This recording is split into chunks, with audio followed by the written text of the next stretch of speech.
We're into the end of July now. It's the beginning of the holiday season. Markets have really slowed down in terms of volume, but in terms of volatility, we're actually getting more volatility. The reason could be that volumes are thinner than normal.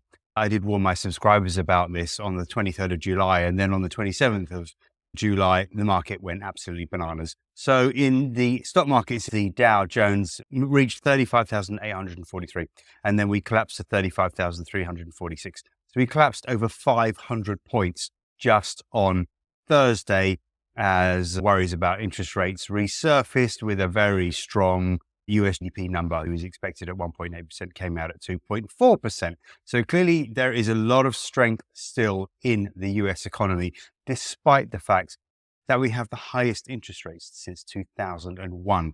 And I think that interest rates have been raised at the fastest pace in history. It's not really having an effect on the US economy, but it did have an effect on the US stock market.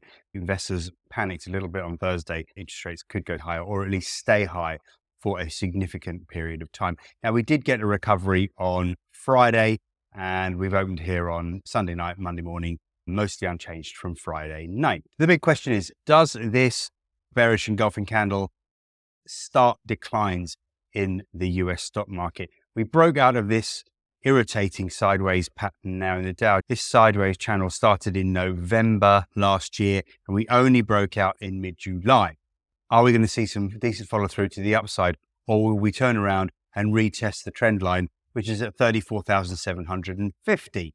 That would mean a drop of 900 points or so from where we are now. And of course, if we can't hold above that trend line, that would be more negative for the Dow Jones. Overbought on the daily chart, of course. We're definitely very overbought, even on the weekly chart, as we stage this continued recovery. Look, we're getting near the all-time high, which is at 36,832. So we're about 1,200 points away. Not that far. Are we close enough that if we reversed from here, we could call it a double top pattern? I think we probably could. We have further to go before we retest the all-time high. And then the big question is, will we see a double top pattern form? And I'm going to be looking for negative candles as we approach that area. For example, I would be looking for a head and shoulders pattern, and it's possible that one could form here. This could be the neckline to a small head and shoulders pattern on the hourly chart if we can't beat Friday's recovery high. The potential head and shoulders pattern there if we break the neckline, which is around the short term 23.6% Fibonacci support level. So there's a lot going on at, shall we say, 35,400, 35,300. A break below there would be very negative in the short term. It means we would have broken the 100-hour moving average, the 200-hour moving average. Note how the red 200-hour moving average acted as excellent support last week. So a break below there, which would be 35,450, something like that at the moment. That would be slightly negative. Break below 35,300 would be more negative and would indicate that we have formed a head and shoulders pattern top. Then 35,000 would be an important level. That is where the 100 period moving average on the 4-hour chart is located. We start breaking below there, I would certainly feel more negative as well. So there's quite a lot to look out for in the US stock markets this week. Approaching the all-time high in the NASDAQ, risk of a double top. I'll be watching for negative candles on the weekly chart. Starting to see some negative candles, big red candle there on Thursday. Again, market spiked higher, closed down, small red body at the bottom of that wick. Not the most bullish candle, but we have seen a good recovery and we're retesting Thursday's high. So maybe we can at least push on to test the July high at 16,062. Will that make a small double top pattern in the Emini S&P? We're recovering quite nicely.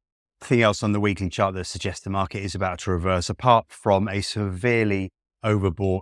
Slow stochastic has been overbought now since April, but markets can stay overbought for a very long time, longer than you can remain short. I can tell you that. I've tried it too many times and been squeezed out on an overbought market. So I did try a little short position last week with that big negative candle on Thursday, but I'm going to have to get out of that position if we break above last week's high. Could then start to head up to the all-time high around the 4,800 area, not that far away, less than 200 points. Again, I'll be looking to see if we form a big double top pattern, and we certainly could do that.